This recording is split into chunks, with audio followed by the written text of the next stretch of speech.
Hey guys, welcome to another episode of the Cabrones podcast featuring me, Joe Escobar. And me, Brian Wynn. And today we have our very first guest, comedian Brad Gray, who's on the show. Hi, hello, I'm Brad Gray. I'm on the show. You're going to hear the ice in my glass a lot. I drink a lot. I'm talking to this microphone like it's a person. I'm looking at it right now. I'm in Joe's dad's house. There's writing certificates everywhere. It's a vibe. I'll say that. It's a vibe. It's a vibe. Okay. I'm gonna get some fried chicken after this for sure. KFC? No, I saw what is it? I told you Jones Fried Chicken on the way over here. It's like it's a halal fried chicken place. Oh. And anything halal I found is good. So there's another spot that I found out about that's really close from here. It's called Lim's Chicken. Limbs? Lim's Chicken. Okay. It's Kentucky, or no, Korean fried chicken. It's the bomb, dude. Korean fried chicken. Korean fried chicken. I just really started eating Korean food because in Houston we have a lot of Vietnamese food. I've been eating Vietnamese food for a minute, but then I went to my friend's house. He's from LA. He's heavy into the Korean shit, right? A lot of Koreans in LA. So he made this meal for me, and he just bought all this delicious fermented shit, like different sides. Like kimchi? Kimchi. They had like fermented soybeans. They had like spinach. All the stuff that just... It doesn't stink? Does it stink? Yes. And I love that about it. I like stinky cheese. I like stinky food. And I really like the idea that I'm going to have stinky farts later. Like I put good craft beer on top of it and just have just foul... I was blowing out his guest bedroom, just farting it up. So yeah, I'm on board with anything Korean. They do the gochujang. No? Is that beef or something? I'm looking at him because he's Asian, like he knows. I'm Vietnamese. I figured Win, right? Your last name's Win? Yeah. Vietnamese man. I worked with a Vietnamese dude, and he would bring his Vietnamese friends in just to like get a day's work, and they are he was cool. His name's Tony. Well, his name is some other shit, but his mom was like... it Thong? Huh? Was his real name Thong? I don't know. He told me, but I fucking have forgotten because he's something Tran, right? And so he's going to school on the first day, and his mom's like, "Look, you're in America. No one's gonna know how to say your Vietnamese name." And so she holds up the box of Frosted Flakes, and she's like, "You're Tony now." So he's just fucking Tony now. Why not Tiger? I don't know. Tiger would be dope. Tiger Tran sounds Tiger way Tran. cooler than Tony. Tony sounds Colombian, like I think Scarface, right? Yeah. Colombian. Is he Cuban or Colombian? He's Cuban. I just connected those two things through cocaine. Yeah, Everything cocaine. is connected through Everything's cocaine. connected through cocaine. Yeah, we got cocaine is what a great product, you know. Okay. You know what I'm saying? I had cocaine one time. I do a bit about this on stage where this guy bought cocaine, and can we talk about cocaine on this podcast? I just jumped right Sure, into it. yeah, Okay. So this guy bought cocaine, and he pours it out on like the little thing that we're doing it off of, and he said, "You see that shimmer in the cocaine?" And I said, "Yeah." And he said, "That's meth." He said, "This cocaine is cut with meth." And I was like, "Well, we already bought it." It's like, cocaine is so good that you'll do meth to also do cocaine. Like if I gave you a beer and I was like, "There's a little meth in it," you'd be like, "Fuck you, I'm not drinking that beer." But Coke with meth in it, I did it. It hurts. Don't snort meth. Shit. That's the lesson you should take away from this. But man, can you drive real good? Real attentive. Was your head burning? No, it's a lot of it's a teeth grindy. You see how people lose their teeth real quick. Like I could have no molars in a week of doing meth, just and a lot of like finger clenchiness. Wow. But it really unlocks parts of your brain, you know. I think that's Jessa Reed does a bit about doing meth where she's like, yeah, that's why you see meth heads vacuuming their lawn because you're just like, oh, of course my lawn's filthy, right? Like there's shit that just starts to make sense to you. What was it? Bobby Lee had a bit where he said that he was living in a house with like a whole bunch of comics and a meth head, and it was the cleanest house he's ever been in. And she cleaned everything with a toothbrush. I was like, what the hell? Yeah, you're gonna get a lot done, you know. Oh yeah. No one wants to fuck you or talk to you, but yeah, your apartment will be spotless. Okay, so would you say you're a Houston comedian or would you say Deer Park?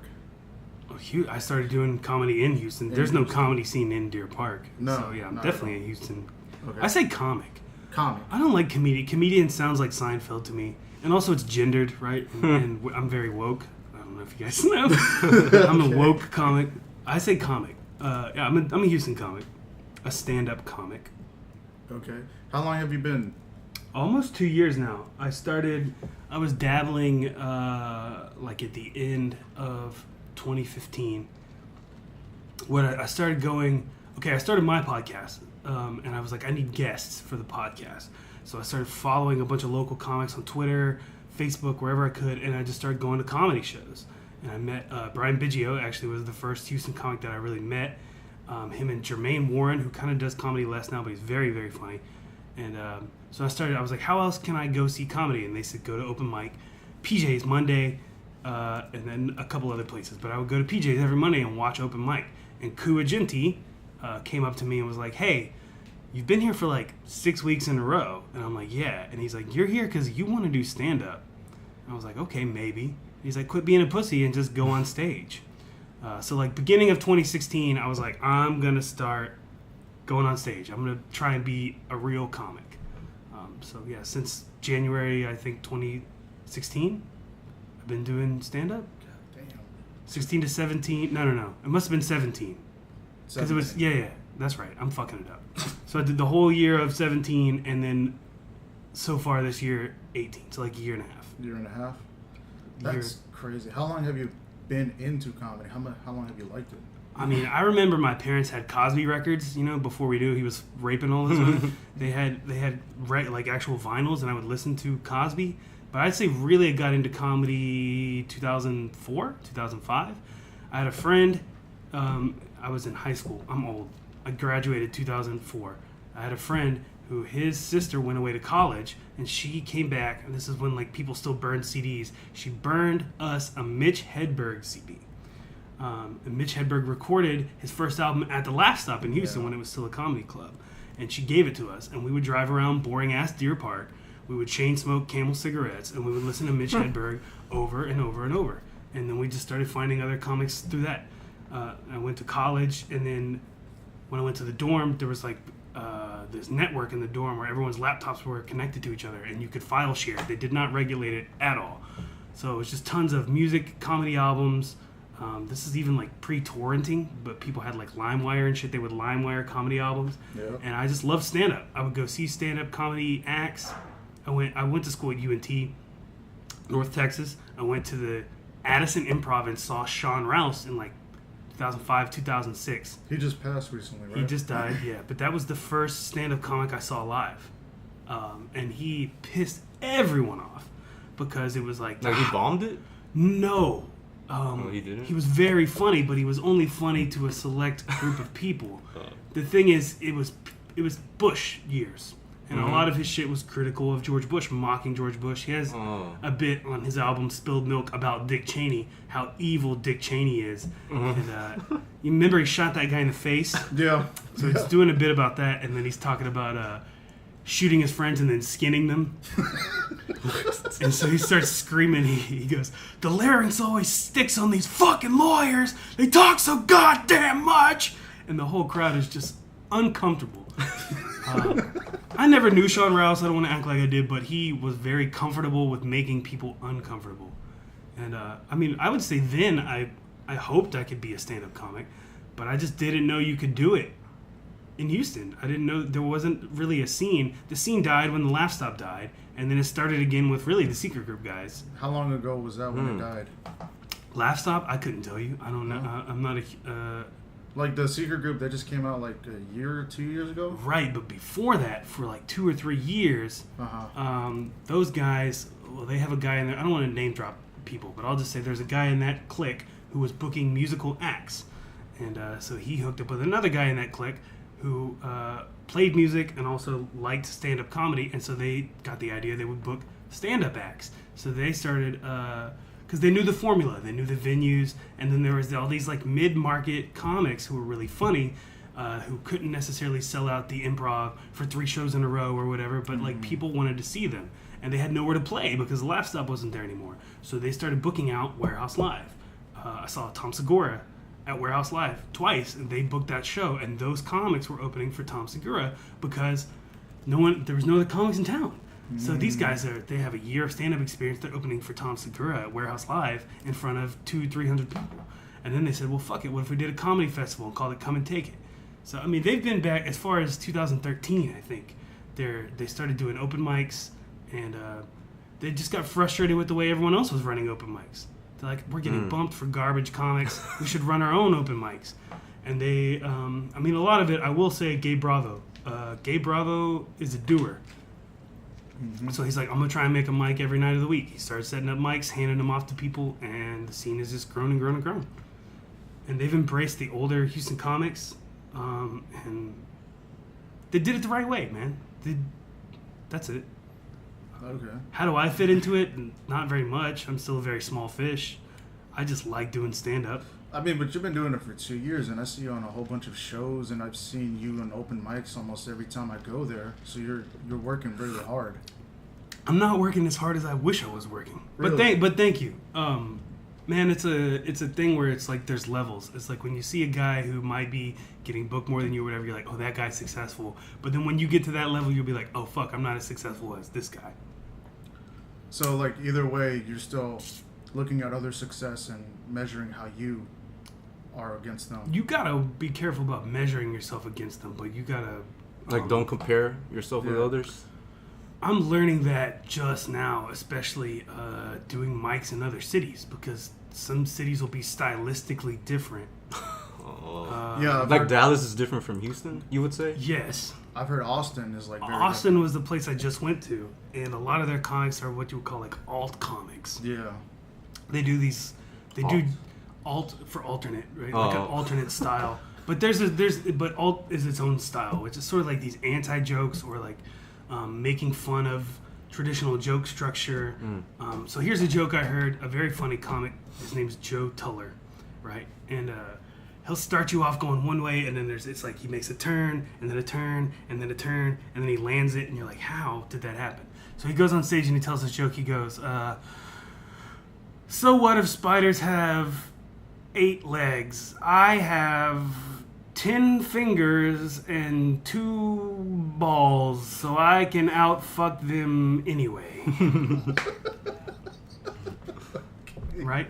How is that at all connected? Fingers, spider legs, balls. You're not the same size. And then who would have thought you were even talking about fucking? Do you think he put those words specifically together? Like if there were some other things, it wouldn't work? I think a lot of it is his style, his cadence, his confidence. You know what I mean? But then there's other comics who are trying to mimic that, and they're bombing. Oh. So he's the best example of that. But then if you go up like me, I tell more like traditional, like set up punchline style jokes. Then they look down on you. They're like, oh, What? oh, you're trying to make them laugh. Like, yes, motherfucker. So to me, I just say, if you're making the crowd, I used to get mad about that too. I'd see, I saw this comic, Chris Scott, go up, and he imitated Marvin Zindler for his entire 5 minutes on stage. No. And the crowd was dying laughing. And I had to go up and follow him and try to do my set, and I bombed. So I was talking shit. Man, he went up there and did that Marvin Zindler shit. How am I supposed to follow that? And this guy said, oh, you're mad because he made them laugh? Yeah. If you make the crowd laugh, you're winning. Period. The goal is to make the crowd laugh. It's not to make the comics laugh. Nothing else. You're not there for the comics. You're there for You're there to make the crowd laugh. You're there for the crowd.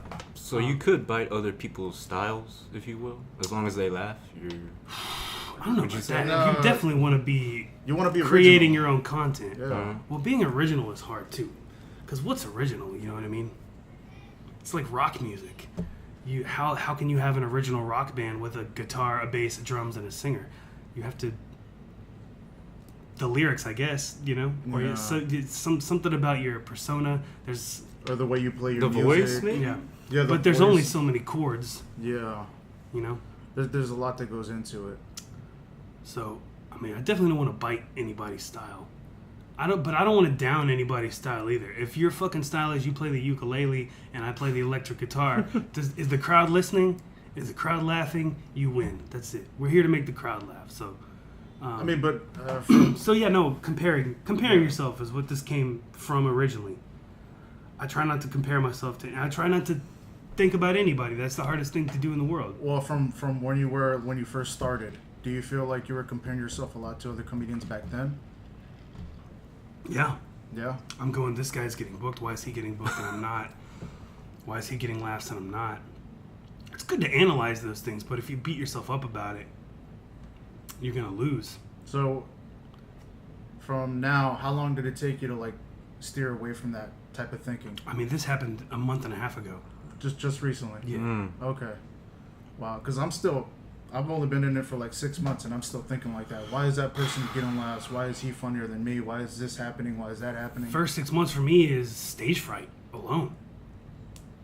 I would just bail. I would make it 3.5 minutes. I wouldn't even make my 5. I would get so scared. Really? And I wouldn't get laughs, and I'd get mad or in my own head, and I would just fucking get off stage. Or sad, or also trying to imitate others, right? Like I would try to imitate like a deadpan thing that I see a lot of comics do, where they go up and they're like, yeah, and so Like a Stephen Wright type of thing. no, not even. No? I mean, I was really trying to mimic Gabe Bravo, I think, in a lot of ways, because Gabe has a very sort of deadpan, like almost monotone delivery. Yeah, I know what you're talking about.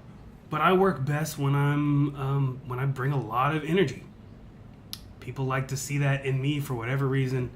I'm a crowd pleaser in that sense. Some people can be really funny and not care about the crowd, and the crowd likes that about them. Back to Sean Rouse. Sean didn't give a fuck if you liked him or not.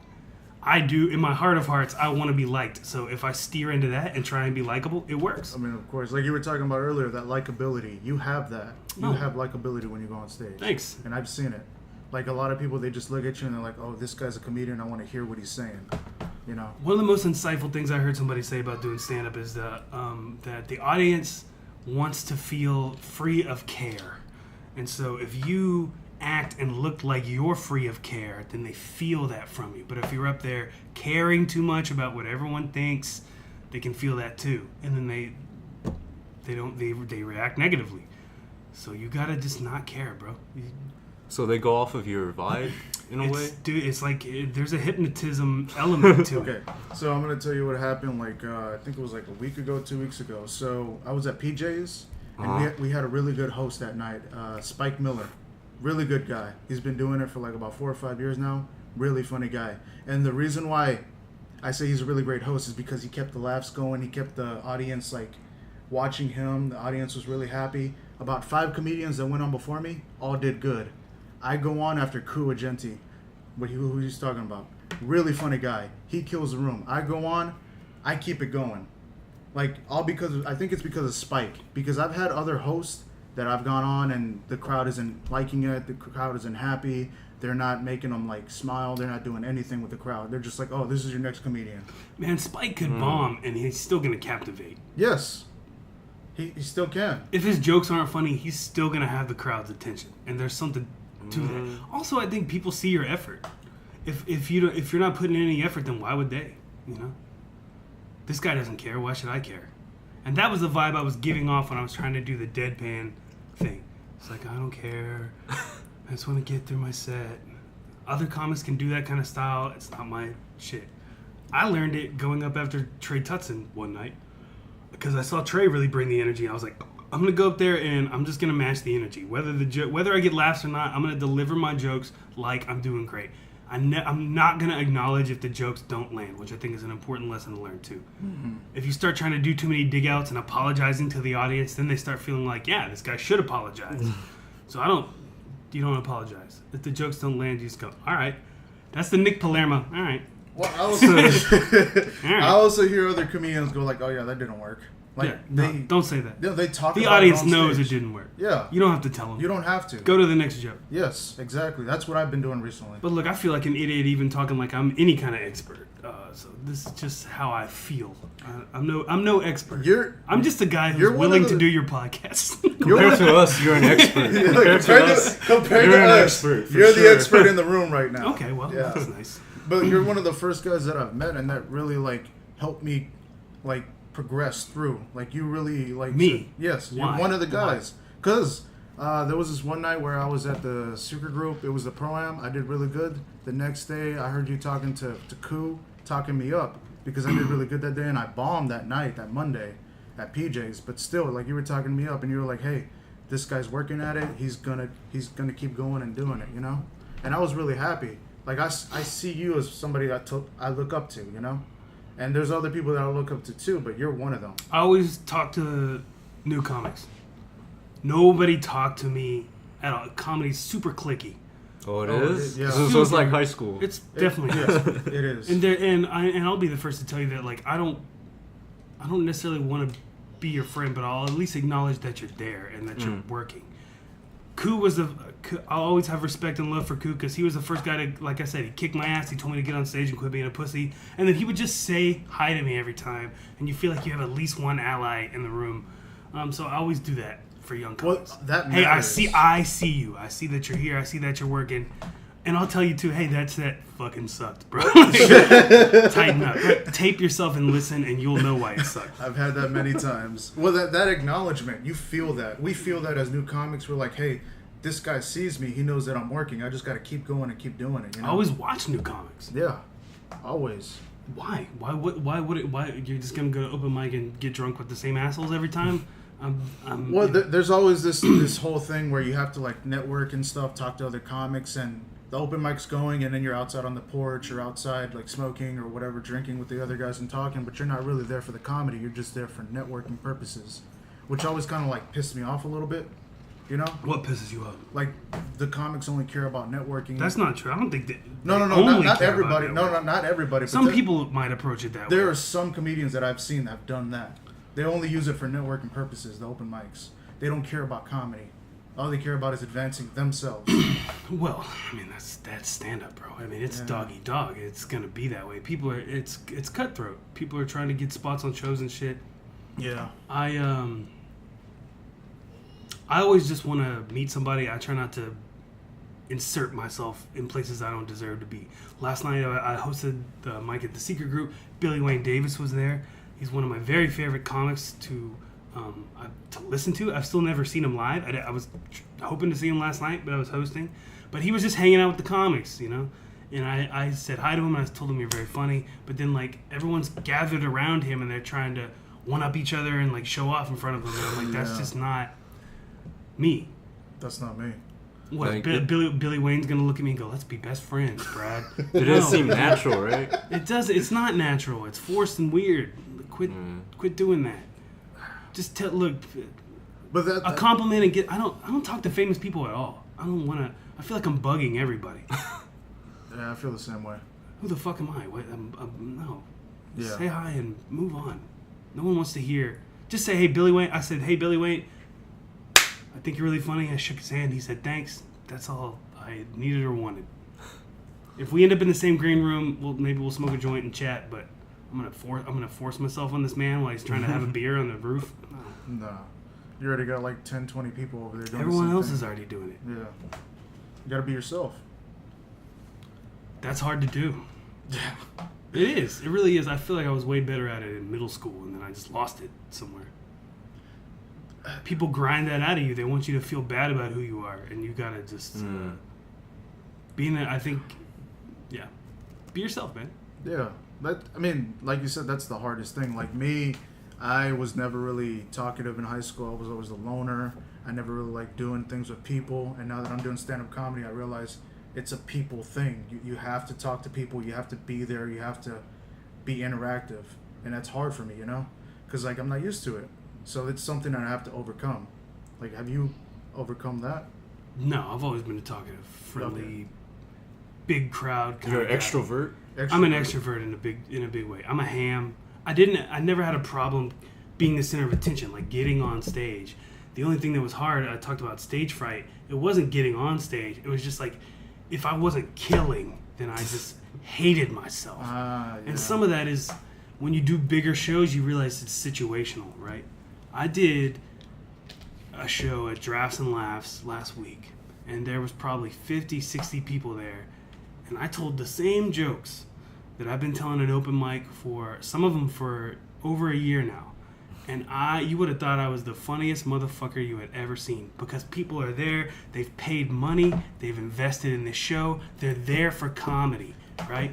Yes. Versus when you do those jokes at PJ's to some fucking drunks who wandered upstairs, they're not going to give you the same reaction. So you got to realize that shit's situational. You got to trust your own funny. Is this proven funny? Have I gotten laughs from it before? Then I'm fucking funny. Fuck you.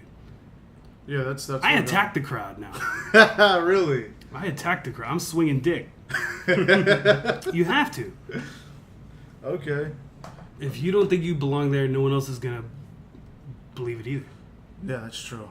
I've seen that many times. I didn't call myself a comic for like almost the first year. I still don't 'Cause I was consider like- myself that. Put it on your fucking Twitter handle, bro. You're a fucking comic. Do you go to open mics every night of the week? You're a fucking comic. Be it. Fuck it. Fuck it. Whose permission do you need? Any of these bums? Are they touring? There are more comics than you. They perform in bars more often than you. Yeah. Fuck you. I'm gonna be Joe the comedian. Oh, please don't do that. Yeah. I've seen other people do it, man. That's kind of annoying. Let's see. So, you talked about this earlier. You have your own podcast, I do. The Regular Dude Report. The Regular Dude Report. And What do you you- think about that title? Honest answer. I think it sucks now, but like it's too. We're too deep. We're too deep. Why do you think How it long sucks? ago was this? Or- This has been 2015, probably. I think 2016. 2016? We have 2 to 3 years? We have about So 100, you did the 150 podcast? regular episodes, and then we do a thing we call the Scotch Cast, which is a little different. All in all, we have about 190 episodes of our podcast. So you did the podcast before you did comedy? Yes. Yes, that's Really? how I found out about stand-up comedy in Houston. Like I said, I started looking for guests, and I was like, oh, I've always wanted to do stand-up, and here's the avenue, and so I started doing it. And you have a co-host, Jake Rawls. Yeah. He's a musician. Yeah, Jake's been my friend since middle school. We're from the same shitty town, but Jake has always been. It's yin and yang, right? I'm an outspoken, socially liberal person. I hate the word liberal because it means so many things now, but socially liberal meaning like I don't care who you fuck, I don't care what drugs you do, I don't care shit like that. I don't As necessarily. long as you're a good person. Well, I don't know. How do you measure a good person? That's a hard thing to say too. I just mean I don't necessarily think everyone should be coddled or protected either, because I think that gets rolled in with liberal now. It's like I need special accommodations for my special thing. I hate that shit. I like the French idea. Nobody's fucking special. We all die. Fuck you. Anyway, so Jake is very conservative. He's still a Christian. So I'm not a Christian. Really? No, definitely not. And but we still remain friends. And Jake's very learned. Jake is a history buff. He likes to read about history. I am dumb. I'm proudly dumb. I want to watch Trailer Park Boys and smoke dope. I like to fuck fat girls. I'm American. I'm a real American. You know what I mean? I eat fucking fast food. I don't care about my body. Jake has like a lot of health problems. He doesn't really drink very much. I'm a loud drunk. He's a quiet, smart guy. I think we're a good match. Really what we're trying to recreate is when we both lived in Deer Park together, we were both still in college. We would go to this guy's house on Thursday nights, sit on his back porch, drink beer, and we would solve all the problems of the world, right? We would talk about philosophical stuff, and then we would talk about like which El Camino is the best. And so that's what we wanted our podcast to be. We wanted it to be accessible for regular dudes, so we called it the Regular Dude Report. But I think that comes off as the white guy podcast now, or like, you know what I mean? Like, Yeah. or like No Girls Allowed. That's why I say I hate the name. Okay. I think that gives people weird vibes. Yeah, I see what you're talking about. There's a good contrast between you and him because you're so extroverted and he's... Would you say he's introverted himself? Kind of. I mean, Jake, if you see him perform, he's in a punk rock band. I Mm-hmm. mean, he'll jump on top of his fucking But that- amp and play a loud-ass solo. That's different between being a performer and being an actual person. It's in the context of playing in the band, he's very extroverted. Yeah, because like when I go on stage, I'm a different person than who I am in real life. He's also a sensitive guy. I'm a sensitive guy too, but in a different way. He cannot handle being ribbed, I think, as well as I can. Like when Trey Tutson comes on our show and makes fun of Jake, Jake gets fucking annoyed. And it's real funny to me. But it's not so funny to Jake. I don't know. We're good friends. We're good friends who are different. Okay. But for a comedian, would you say, like, you shouldn't be sensitive? For a comedian? Yeah. You gotta have thick skin. Yeah, thick skin, right? Yeah, Well, I think, again, it depends on what city you're in, what scene. I like that Houston is mean. Because my favorite comics are mean. Most of them are like the Boston crowd that ended up being the cellar crowd, right? Guys like... The Irish people? No, I mean, like, so a bunch of comics that came out of Boston are like Bill Burr, Joe Rogan, Jim Norton. All those guys moved to New York and they started going to the Comedy Cellar, and so they started calling themselves the cellar crowd, right? Patrice O'Neill is a demigod to me. And all those guys, they would, when they see each other, they insult each other. They tell you your act stinks. They tell you I hate your shirt. You don't deserve sex at all. You're a piece of shit. And like my best friends in the world and probably in comedy do that to me. Oh really? Yeah. So you developed a thick skin, or you just already? I have figured out how to deal with it. Yeah. I had literally had someone almost made me cry before. That's a sad thing to admit, but it's the truth. No, it happens to me. It happens to my friends, coworkers. But no, you realize that that's something you're gonna get anyway. Oh my.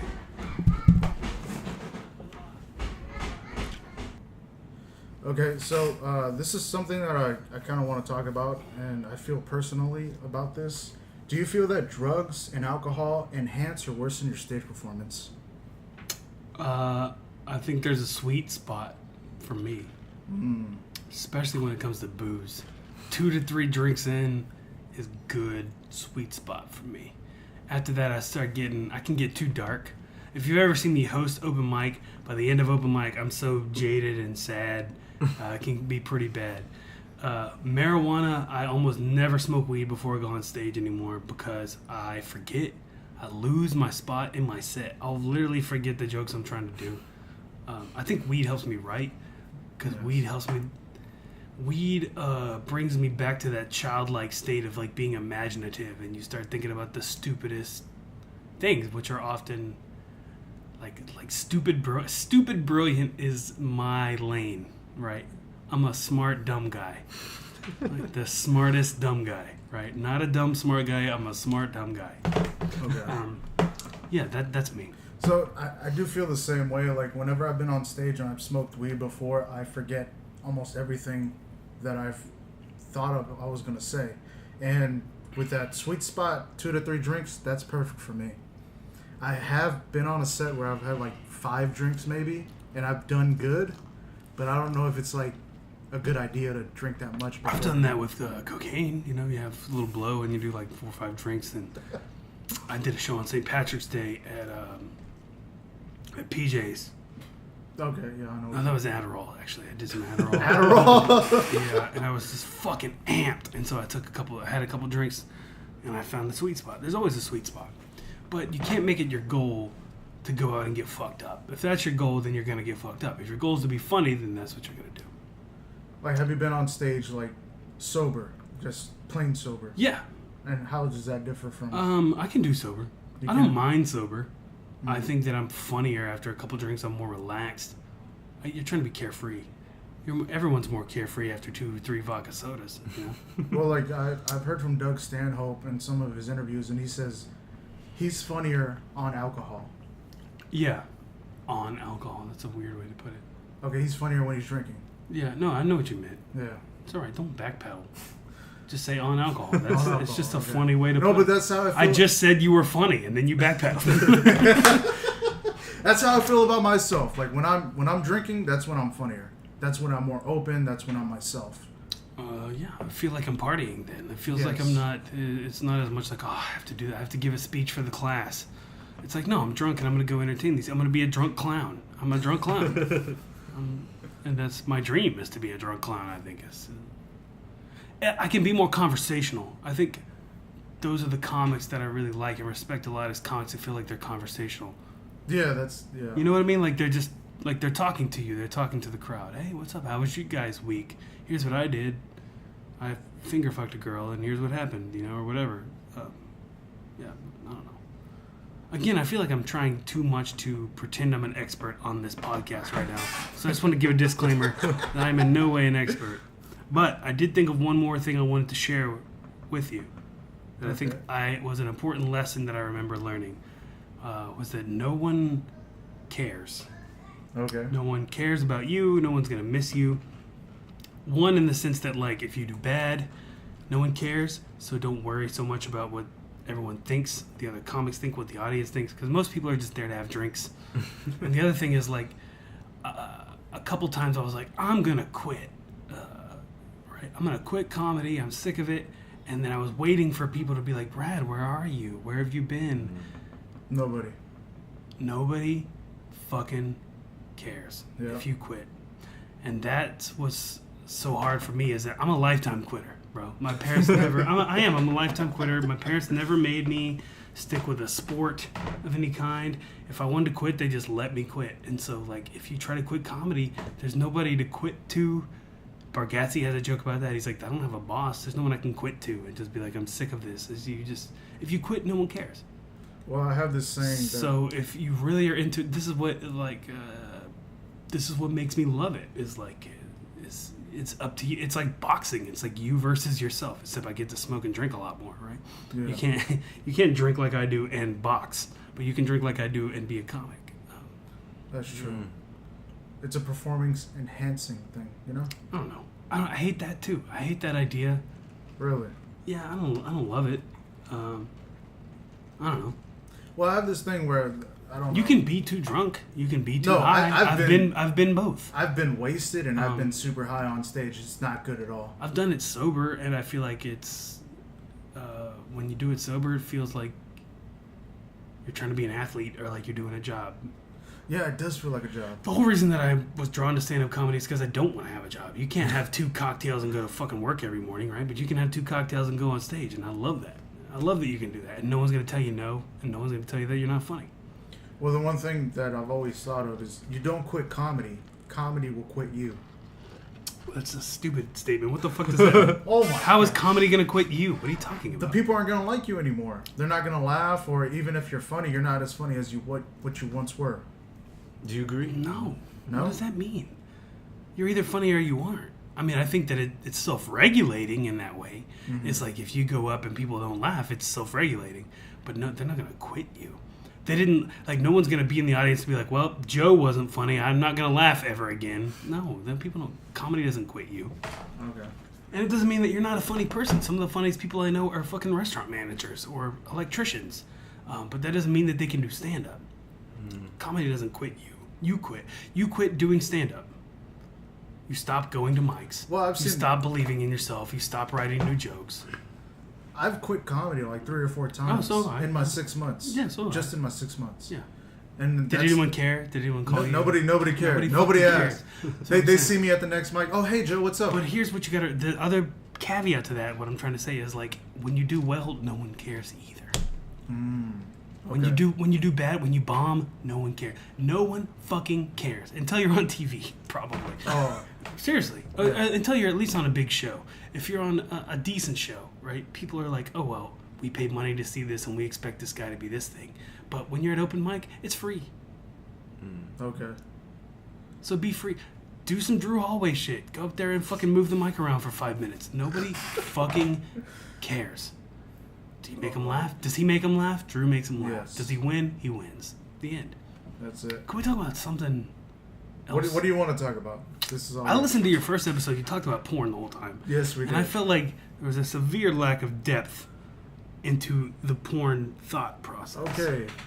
So First of all, you're a comedy expert. Now you're a porn expert. Teach us. You know what? I'm not a comedy expert. I am a porn expert. Do you guys fuck? Are y'all virgins? Have you fucked? Let's just say life's the bitch that fucks us over, so we're not. You haven't fucked? So we are not. What? No, we haven't fucked. Neither of you? Neither of us. How old are you both? I'm 26. 26? 25. 25. You haven't fucked. I heard that No. people of the younger generation. Not really.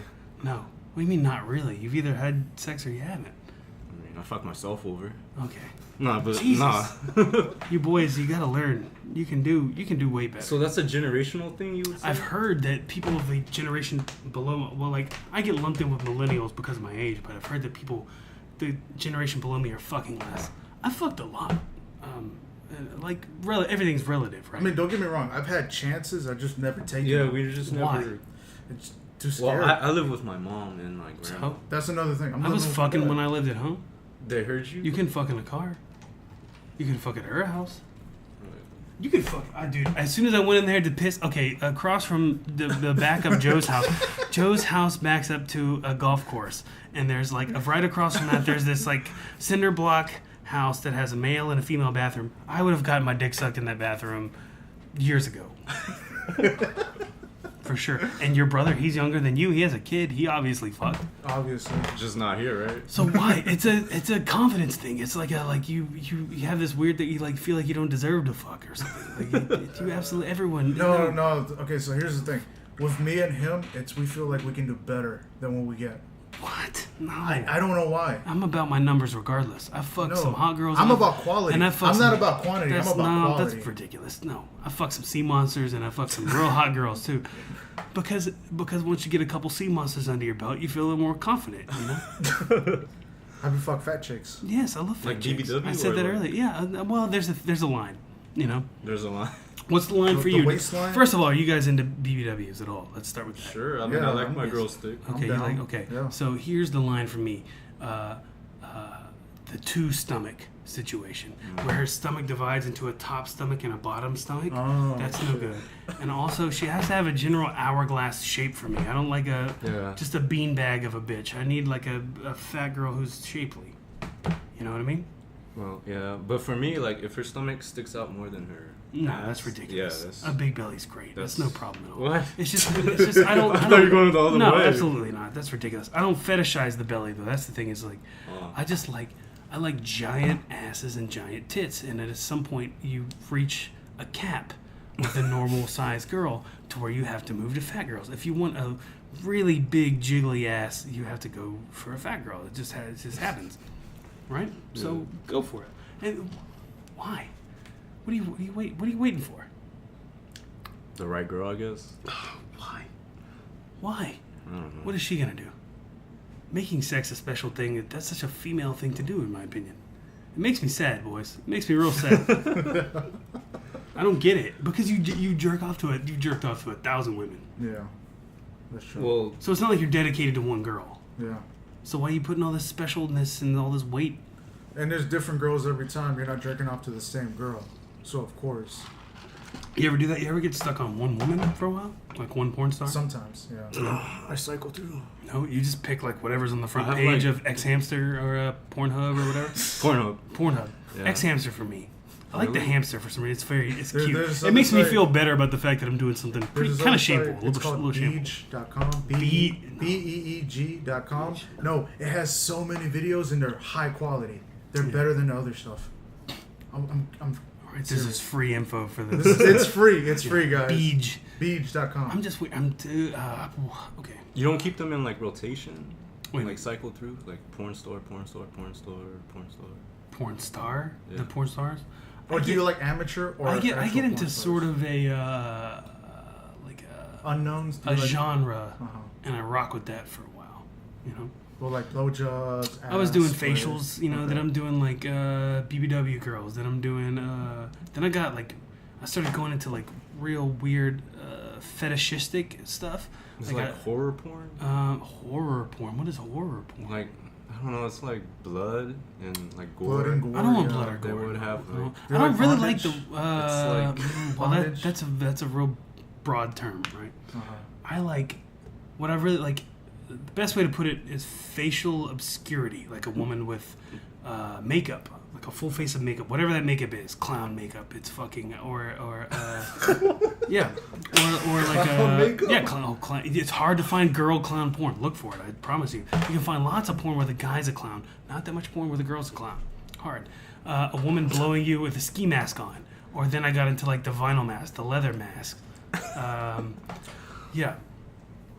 And you move from that into sort of like sub-genres of sadomasochism, not necessarily bondage. What is masochism? Well, sadism and masochism. A sadist is someone who enjoys the pain of others. Mm-hmm. A masochist is someone who enjoys pain being inflicted upon them. So you hear S&M, that's sadism and masochism. That's what it stands for? Yeah.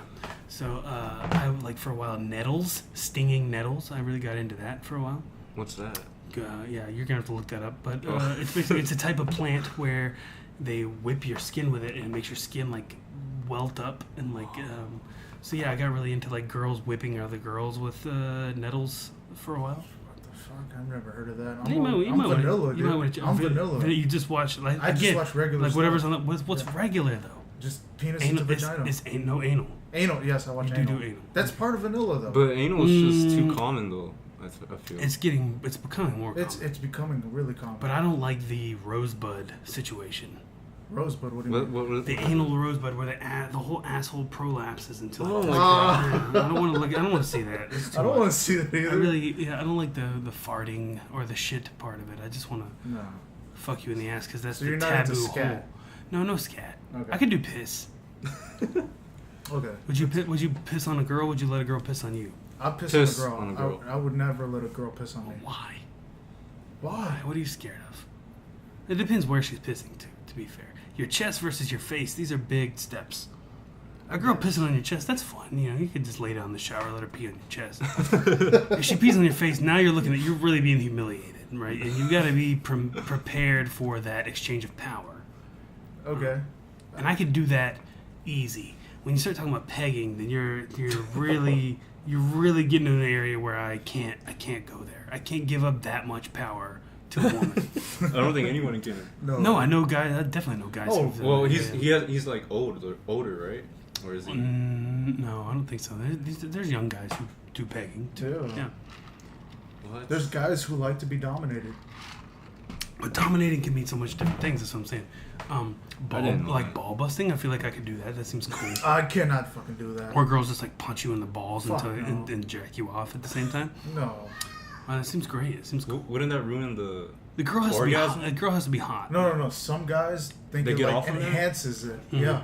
Just like when you use the belt around your neck, autoerotic asphyxiation, like it enhances the orgasm. I like a girl to jerk me off like she's doing a job. You know, like she's She's doing a job? yeah, like Like she's mil- not even into it. She's yeah, like, no, ah, like she's fuck. like, oh, this is a chore I have to do. Like she's milking a cow. She's like, oh, I gotta make this guy come, and then I can go to Target and buy a picture frame or whatever she has to do for the day.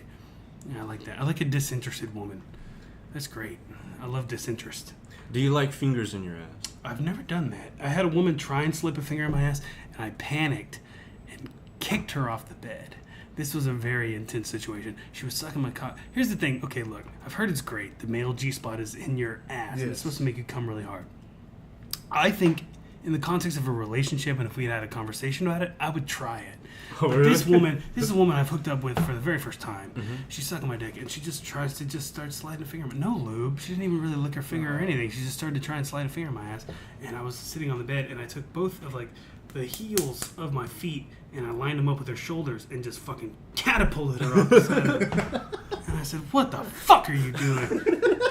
And she was like, "What? My last boyfriend liked that." And I was like, "Well, I'm not your last fucking boyfriend. Like, you can't just stick your finger in my ass." So I've never had my asshole penetrated. No. But It's kind of. What would you I say? had a girl eat my ass. I heard you Oh, really? come harder. What? I heard you come harder if you have a finger in your That's what I'm ass. saying. The G spot is supposed Yeah. to be better, but I don't know. Again, I'm not afraid of it, but like we have to have a conversation about it. You know. Do you have to be comfortable with a girl? I mean, what does that mean? What is You have to what is know her for a comfortable? while. No, like it's you- not even about how long I've known her. It's about Yeah. her intention.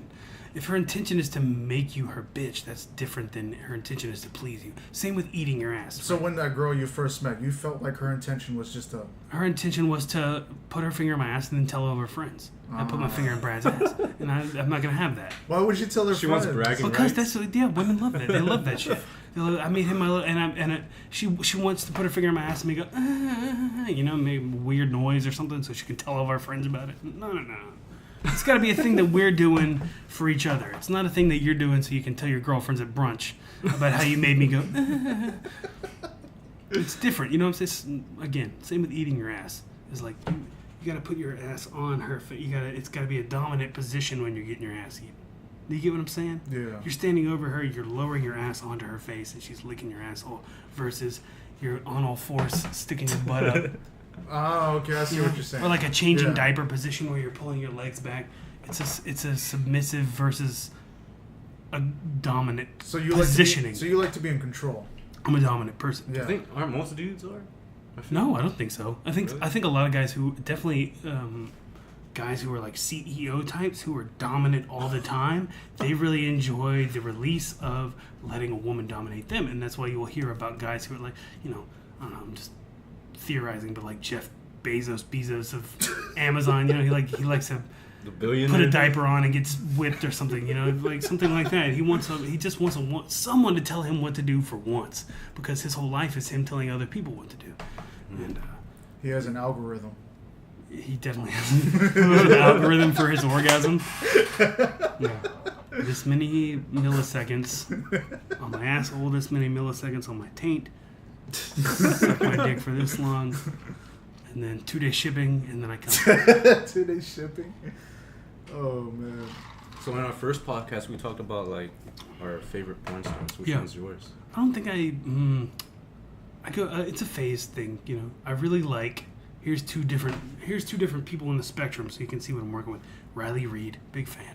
Okay, I like her. She's pretty vanilla, right? Yeah. She's like your basic skinny standard white girl. Oh, okay. And Sophia Rose. That's like Who's that? that's the other end of the spectrum. She's a BBW Mexican, big fat sloppy tits. Yeah. She's really good about like keeping her. Yeah, we can bring it up. We can play by play it like Joe Madden if you want. I'm okay with that. Yeah. And there you go. I don't know. I'm not even a fan of porn stars as much as I am of like stylistic. Let me see. Definitely BBW. Oh my God, yes. Look at her big sloppy tits. She's such a mess. Oh, I love her. Her butt is humongous. Really? Oh yes. Do you have like a fetish for cellulite? Because it doesn't bother me, but like. I don't have a fetish for cellulite. Oh yeah. Jesus Christ. I'm about to jerk off in Joe's dad's house. That'll be a first. I think my first. No, I don't. Cellulite, I don't fetishize. I like fat women because it's like I like cartoonishly You like large. a firm ass. No, it doesn't have to be firm. Sometimes it's nice if it's firm. I've dated women who have firm asses. Definitely jerked off to women who have a firm ass. But like this idea that you have to only come to a perfectly beautiful woman with an absolutely shaved, perfect pussy is like so limiting. Why? There's so many types of women. I think I like a down to earth girl. No, that makes sense. Yeah. It's really it's less about the performers involved than it is about the genre. Spit was another fetish I got into for a while. They always spit though. No, not Yes, like they I'm do. talking. They talking use about, it for lube, though, I'm right? talking Yeah, they use it about. for I'm lube. talking about specifically women spitting on each other. Really? Real hot, like where they just spit on each other's face and tits, and then they just make out. It's very like soft core in a way, but it's like so much degradation. I just love degradation, like women just doing this base shit where they're just I love a whore. I love a dedicated whore. Hey, they You know got what I mean? some It's on like- Bissonnet, it's man. like see- Oh, yeah. You're not lying. Here's the thing. My last job, a big thing that we did was we build custom stages and we would carpet those stages. So I'd go to this carpet place right there off of Bissonnet, and that's the only place in Houston I've seen with streetwalkers, real streetwalkers, Yeah. real streetwalkers. And I talked to the forklift guy, and I'm like, "Hey, are these whores like walking the street all the time?" And he's like, "All the fucking time, bro." I was like, "How could you?" I feel like I would get my paycheck and I'd be like, "Do I want to go to Whataburger or do I want to get some head real quick?" You got to think about if you want to eat or you want to Yeah, I'll skip the A1 thick and hearty and I'll just get my knob slobbed real quick on my lunch break. But I don't know how it works. Do you guys know how it works? What do you mean how it works? So you see them walk in the street and then you see a car pull up to them and they talk to the person in the car. And the car will just like leave. And Yeah, then they streetwalkers get in the car, they go somewhere secluded. No. They do their business. No. Oh, I've seen it. I No, think- I've seen it. I think they okay, meet so up. I'm saying at this No, no, no, at this no. particular place, the women would not get in the car. Oh, and this okay. They So meet it's up like they would after? talk. And it's like, are all these guys bums, or do they? No, but they were working in front of a No, hotel. but they get scared. They're working too. in front of a hotel. When you're a girl yeah, they and can- you're seeing a group of guys, you don't know what the hell's gonna happen. Because I've seen where two girls were going Prostitution not a safe business, Well, I've seen two girls go up to one car. and it should be. Go It up should to be. one It car should with be one guy in regulated and Yeah. legal. I heard in Russia it is. I've seen two girls go up to one car with one guy in it, get in the car, go somewhere secluded, come back to the same spot, and drop them off. So it should be. That's how it works. But it's But scary. they're operating in front of a hotel. I got the idea that they were going up to the hotel and that the woman would meet them later, but I never saw the woman go up there. That's different. So she's just like, you go upstairs and you talk to my pimp, and we'll figure it out from there. Some of them work like that, yeah.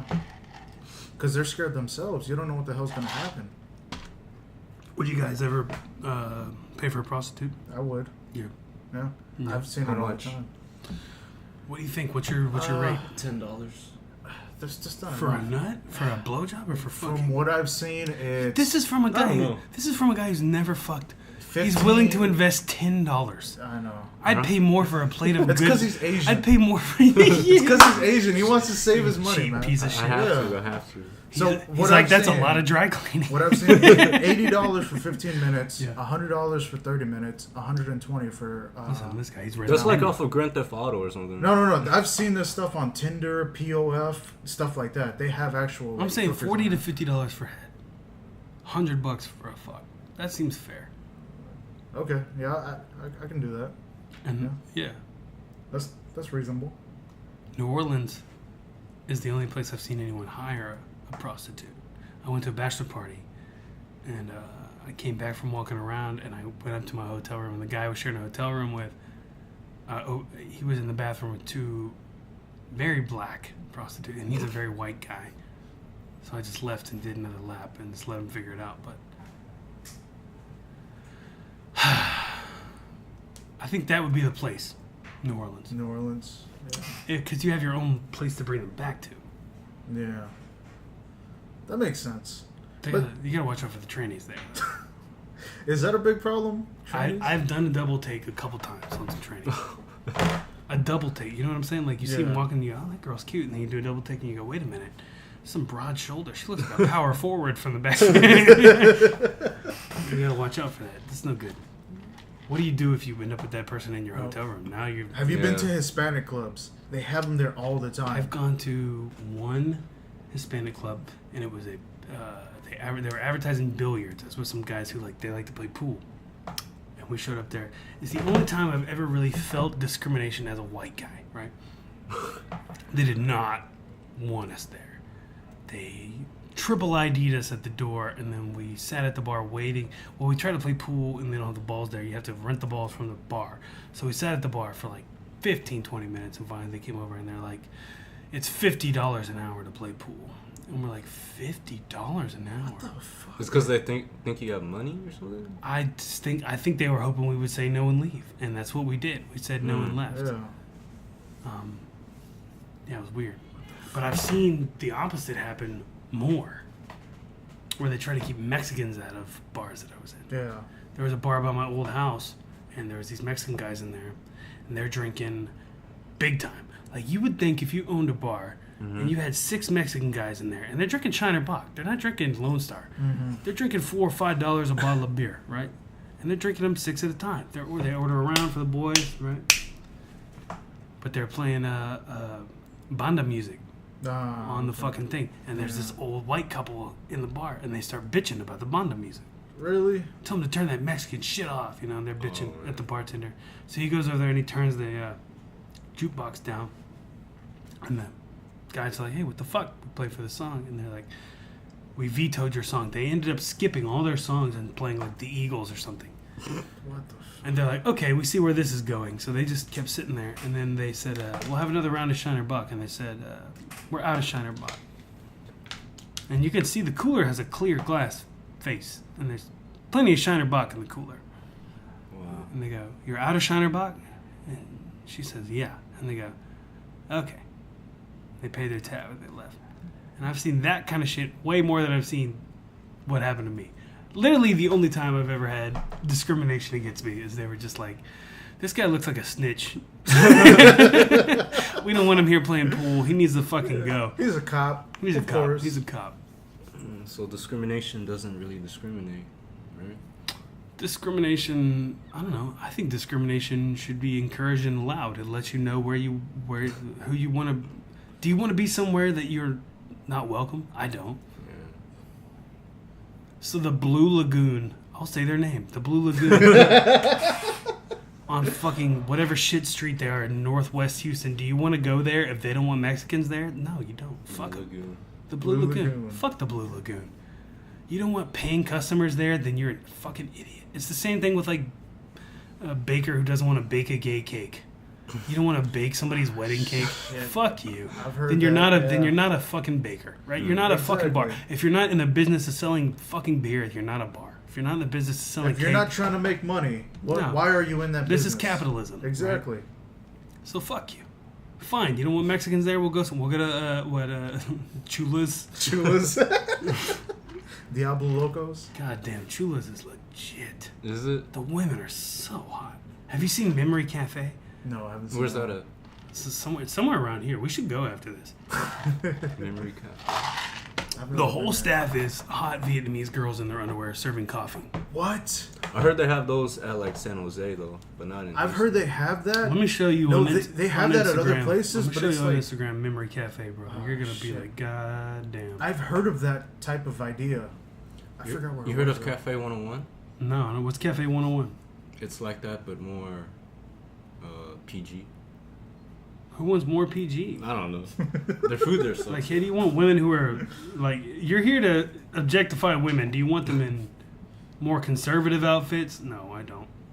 Yeah, so here's like I mean, there's a good booty shot. This is like their World Cup ad, right? Wow. These women walking around. Jesus Christ. Look at this. These are the women that are serving your coffee. Damn. Look at the one in the green. That's what I'm talking about, dude. Ay, ay, ay. Ah, flesh. All right, so What? It's What? about that time. No, it's not about that. We're going to talk some more. Really? What do you want to talk 15 about? more minutes at least. 15 more minutes. What do you want to talk about? Okay, let's drink some more too then. I'm making another drink. Let's do this. How long do you have a limit on ay cabrones? Why ay cabrones? Hi, Cabrones. Okay, so Explain cabron for people who don't know cabron. there's many interpretations to cabron, I love that about it. but the one we chose is dumbasses Dumbasses. because that's what we are. And hi means two. I in thought it was Vietnamese. motherfucker, but Well, there's motherfucker, dumbasses, whatever. But we're two dumbasses on this thing, okay? And hi means two in Vietnamese. So I wanted to have a mix of both. Ay cabrones. Yeah, hi, Cabrones. Why are you leaving? What's your problem? Hmm? You don't have time for this when you're in school? No, I'm still here. I'm still here. He said when school starts, you're out. You're done. Oh yeah, because Why? I don't know. I'm trying to like focus more on it. Focus on what? He wants to get a degree. Respiratory therapy. Respiratory therapy. That's what you want. Jesus. I feel like I'm shitting on your dream right Wait, what now. are you? I don't think that that's what you really want to do. That's not the vibe I'm getting from you. You want to be a respiratory therapist? Why? Lungs make you excited? No, I just heard it was easy. Honestly. That's good. No, that's good. That's good, honestly. Me, I want to be a stand-up comic. No, like, but in college, what was your major? Communications.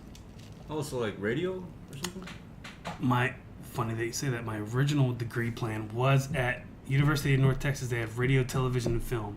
I signed up. I was like, I'm going to do radio because I love music. I was like, oh, I'm going to get to play music for everybody. Mm-hmm. And no, that's not what commercial radio is. It's you play the music they tell you to play, and then you do some stupid bits in between. It's not for me. And I failed out of UNT big time. You know what's funny? I'm a political science major, but I'm trying to get into communications now Why political science? because my mom told me to. Because your mom told you. She said she wanted me to be a lawyer. That was the fastest track to be a lawyer. You a lawyer? I was. I can't see it. You can't see it? No, I can't see it either. That's why I stopped. Do you think I could be a lawyer? You could be. I had a dream of being a lawyer one time. It's not in me. It's not in me either. The schooling is too hard. I think if they would just let me show up and be like a Better Call Saul and be like, here's why this motherfucker should be free, I could do that. Okay, so for me, it wasn't the schooling, it was the people. They're cold. Why do you hate people so No, much? they're cold-hearted. Why do you hate people so They're much? cold-hearted No, people. we're focusing on you. Why do you I hate don't people? hate people, okay? Yes, you do. You said it No, three no, no, times. I love... Okay. 3, 4, 5 times has it been. I love people. No, dude. that's not true. Yes, you can't. I hate. You can't I say hate people I don't like. You love to hate people. I hate people I don't like. Why don't you? What about people makes you not like them? How about that? The fact that they don't like me. That's ridiculous. That's what I think. Who would not like you? A lot of people. Why? Because Why I'm, do you? Why I'm do you think- controversial sometimes. You are not controversial. I am sometimes. You're the- I say you're some the stuff opposite. that pisses You're the opposite people of off. controversial. No, No, you've never said anything to piss anybody off because no one can hear you. You're quiet. This fucking guy. Okay. Is he like awkwardly quiet or just quiet? Yeah, a little of both. I mean, just Tell him how I am on stage, because he 'Cause, like, he knows I one don't- thing, but he doesn't know. it's just very sad. You know, I feel very sad.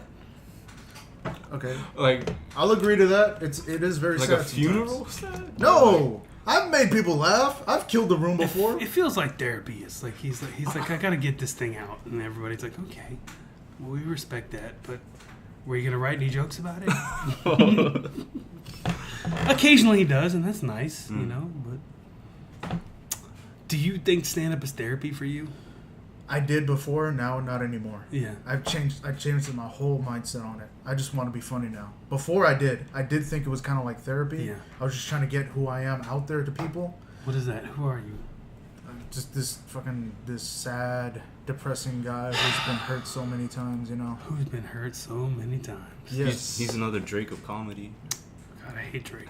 Really? Really? I hate Drake. Why? I made a rap playlist called No Fucking Drake because I fucking hate Drake. Oh my god. Drake is bullshit. Drake is not hip hop. He's his own thing now. He's hip hop. Oh god. That's good. I like my rappers to have some braggadocio. You know what I mean? Some swagger. Well, yeah, but that's old school thinking, though. Okay, so I'm old school. What's wrong with Yeah, that? there's nothing wrong with it. I'm just saying that's old school. This I new think school some now. things should change and some things shouldn't. And rap should be cool. Drake's not cool. No, he's not. I fucking hate him. He's not. He's never been cool. The only reason Popular but not cool. he's very Drake, popular. you know what? Drake makes music for women. That's the difference. Of course, he always the has. difference. He always has. Just like Yeah, he sings on just his like in the stuff. '80s when they did hair metal. It's like that was for women. I Yeah. think. Of course. That's how it is now. That's Drake's singing Is for that women. sexist? Is that weird? No, it's not. It's not sexist at all because that's his demographic. That's who he's pertaining to. You know. So is that your demo for stand-up? You're like, I want. Well, hey, You're like, I want women to feel I'm sorry a for me. virgin. I'm a virgin, and I do want to fuck. I cannot believe that. I really can't. How can you not believe that? Why would you be? Why would you be a virgin? It's not by choice. Yes, it is. No, it's not. Yes, it is. After you gain sentience, you've seen porn. Oh, You know how fucking works. You know the things you need to do to get laid. I do. Okay, I know how to do it. I just don't know. I just can't do it myself. That's it. What do you mean you can't do it yourself? I can't talk to See, women. oh, you're full of I can't. That's That's why I'm doing stand-up comedy. Before I said I couldn't do it. Now I'm doing You gotta it. fix this. This You is gotta another. fix This is another milestone I have to get over. That's it. You got a dick you can fuck. Yes, it works. You said you have a job. I have a job. If you have a finger, you can fuck. You're delivering pizza. Yeah, I'm delivering pizzas right now. Dude, I worked at a hardware store. I made $150 a week. I still fucked. Why can't you fuck? You can fuck. You gotta figure that out quick, bro. I gotta find some fat bitches. You don't have to fuck fat bitches either. Who do I gotta fuck? Dude. Women love a funny, confident guy. You ever hear your dad ever tell you women like a man with a plan? That's what my Yeah. dad told me all the time. Yeah. You got a plan? That's all they want to see. They want to see that. They want to see a man who's got potential. Show them that you got potential. You got a clean car. You got a clean shirt. You got money to take him to fucking whatever restaurant you're going to. It don't have to be fancy. You just got to have a plan. Here's where we're going. We're going to Fat Bow. You been to Fat Bow? Hell Fat yeah. Bow's legit. It's Hey, legit. look, here's where we're going. We're going to Fat Bow. Then we're going to the movies. You're going to suck my dick in the parking lot. That's it. You got to approach it like that. Okay. But if you approach it like they're doing you a favor the whole time, and you play some Drake in the fucking No, fuck that. and then you go home and jerk, They're and not then you, doing me any you go home and favors. jerk off to Lisa Ann. This fucking guy telling me he likes to get pissed on. Okay, he likes watching people getting pissed. I've never been pissed on, and I've never watched anyone get pissed on. Really? I'm just not putting it out of the realm of possibility. You like watching girls spitting on each other? That is hot as shit. Yeah, I love women debasing each other. Okay. We're gonna watch it after this as a group and talk about our feelings about it. And listen to Drake. This is going to be an after-hours podcast. It could be. We could do this podcast for 6.5 hours. We could if we wanted Because to. look, guys, we gotta grab our manliness right now. You've gotta understand that we're better than women. We can talk for hours and it'll be interesting. It will be interesting. And you've got to approach women like that. Yeah. Again, I'm giving advice on some shit I can't give advice on. I'm a man who's had sex with... You're an expert on comedy. I'm You're an an expert on porn. Now you're an expert on women. I'm an expert on whatever you want me to be. There you go. You're an expert on everything. I've done it. I'm an expert on. There you go. You want to know about changing brakes on a 1999 Chevy Silverado? Oh, man. Are we done now? I'm fucking running your podcast. I'm like, we're talking more. That's it right there. That's it. That's the last of it. Bye. How long was this, anyways? It's about an hour and 10 minutes. 69 minutes. So, we want to thank you guys for listening. We also want to give a shout out to our sponsor, Fajita Siesta, on 8710 Bel Air, Houston, Texas. Orderly. 77036. If you want the best tacos in the world, go to Fajita Siesta. And follow us on... Doesn't siesta mean nap or sleep? yeah, it means nap. Yeah. How do you know that? I speak Spanish, man. Oh. He's an expert in Spanish. Didn't you know that? I'm an expert, bro. More than you, I guess. Yeah, he's more than me. Also, follow us on YouTube, Blueberry, iTunes. We have the first episode on there. Apparently, No one's ever heard of I didn't even know. I didn't even know we were on iTunes. I just found out about it. We are? Yeah. Well, I didn't know. We got our first episode on there. It's weird. Also, I love the art. It's like a picture of rice and beans with the cilantro leaf. Do you get it though? Do you get why we did that? Why? Because I'm the beans, he's the rice. Oh, I guess. Yeah. But it's white. Oh, because it's white rice. Like Yeah, that's like more jasmine- vegan. That's more jasmine rice. jasmine Yeah. rice. Okay. Also, send us money on Patreon. Also, we have a GoFundMe right now. We need more mics. All we have is one mic. This mic is terrible. It's real bad. It's the worst mic in the world. I don't know.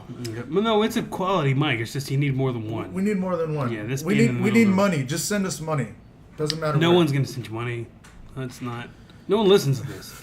Nobody listens to this, but Nope. whatever. It's a good thing. We I love came. doing That's it. to let you know what my self-esteem is at. If you want a napkin, we got some napkins for you because I didn't come. I mean, I came here. I didn't come in my shorts. You know. Okay. I will. I'm gonna jack off after this. Though. Is that a problem? In the golf house. Hey, you're welcome to do it in the golf house. That's Okay, fine. Cool. Yeah. Anything you want to add? Oh, follow us on Instagram. Yeah, and Instagram. Instagram and Facebook, Cabrones Podcast. And that should be it. Thanks, guys. Go ahead. And Brad has his own podcast. Go ahead, Brad. Oh my god. You go to regulardudereport.com. You can follow us on RD_report on Twitter and Instagram. We have look us up Regular Dude Report on iTunes. You can follow me at Brad S. Gray on everything. You can add me on Facebook. I'm very accessible. Bye. Bye, guys. Bye, guys.